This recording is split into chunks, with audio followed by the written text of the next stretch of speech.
Right, we're recording. First of all, Mark, why write the book in the first place? Is it because you're a fanatic? Yeah, I've been a fan, really, I suppose, all my life. They've always been on telly. I think we've all kind of grown accustomed to watching them over the years. And friends say I've got the same kind of sense of humour. I don't know whether that's good or bad, really. The same kind of love of bad jokes. So when it came to writing the book, it was a labour of love more than anything. Now, I understand from your introduction in the book even that you're pointing out that Carry-On films have got that sort of unique hallmark, the same as things like James Bond films. Yeah, I think James Bond, Carry-On, and the Hammer horror films are all sort of excellent examples of British exports that are very consistent in tone, and they all sort of cater for a mass market appeal. It's interesting that the last James Bond film, Die Another Day, had probably more double entendres than any of the Carry-On films put together. Really? Yeah. Now, there was very much a Carry-On team, but it sort of constantly changed, did it not, through the different films? You had the main group. I mean, right from the beginning, you've got Kenneth Williams, Hattie Jacques, Kenneth Connor, and Sid James joined a little bit later. But essentially, it's the same kind of core, and of course, Charles Hawtrey was there from the beginning. So, I mean, essentially, you had sort of 3 or 4 people who were in pretty much all the films right up until the end. I mean, Sid James died after she made Carry-On about Dick Turpin, so the last few didn't have him in. But no, there was a core group, and of course they were produced and directed by the same people all the way through the run, so there's a sort of consistency of style there. A very British sort of tone to the films. Was it one of these sort of low-budget films? Yeah, I mean, the series was done on the cheap, as you can probably tell when you watch them. They kind of went for very few takes, so if the first take was okay, that's it, straight on to the next scene.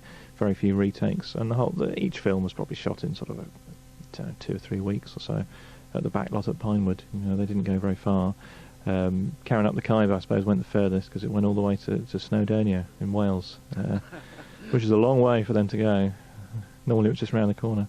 Now, you've mentioned some of those household names like Kenneth Williams, Sid James, Sid James, Hattie Jacques, and Kenneth Connor.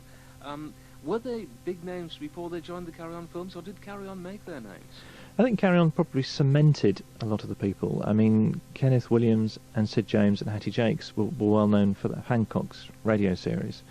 But I mean, in a sense, I suppose their most popular film roles were in the Carry-Ons. Kenneth Williams, once he was sort of stuck in there doing them, he kept saying in his diaries he wanted to do straight roles, you know, serious, dramatic parts. But I mean, essentially none were offered to him because he was so well known to the public for the Carry-On films. So yeah, to a whole generation, they kind of made their names, certainly on the big screen. Now, you certainly know your stuff, and you've got an awful lot of detail about all the films, but you don't pull any punches either, do you? I mean, yes, there is one where it says, "This is the last good Carry-On film. I have pleasure in awarding it. It richly deserved 5 out of 5." Which one's that? Matron? Some of the other ones. Yeah. I think it was actually. Yeah. I can't remember which one that was. Carry-On Girls, yeah. But for another one here, 1 out of 5. Yeah. For Carry-On Dick. Oh gosh, yes. Well, the thing is, I mean, I'm trying to be irreverent about the subject, so I don't. It's a celebration of Carry-On films, the book, but it's also saying, well, look, this is good, but this is bad, so steer clear, because not all of them were brilliant. There was a whole period where they could do no wrong, sort of in the mid-60s, but they did tail off. So yeah, I do give it credit where credit's due, and criticism where it's likewise due. Now, what surprises me in a way, I mean, Barbara Windsor is one of the still well-known actresses who appeared in a lot of these films. You're saying that your formula for the perfect Carry-On would be no Barbara Windsor? Well, it's controversial. When you think about the films that she's not in, and I mean, I give you Carry-On Cowboy, Screaming, Cleo, Up the Khyber, all well-known, very popular films. She's not in any of those, and she's only in 10 of them, 10 out of the 31 Carry-Ons that they made. So for my money, I would say that I don't think she's the funniest comedian ever. Obviously, she's in that great moment in Carry-On Camping, where she, does the exercises and the bra twangs off. But I suppose that's what she's most famous for. But yeah, that's controversial, but there we go. Yeah, I've just seen another comment here. For committing the cardinal sin of being dull as ditch water, it gets a washed-up 1 out of 5. Carry On, Jack. Jack, yes.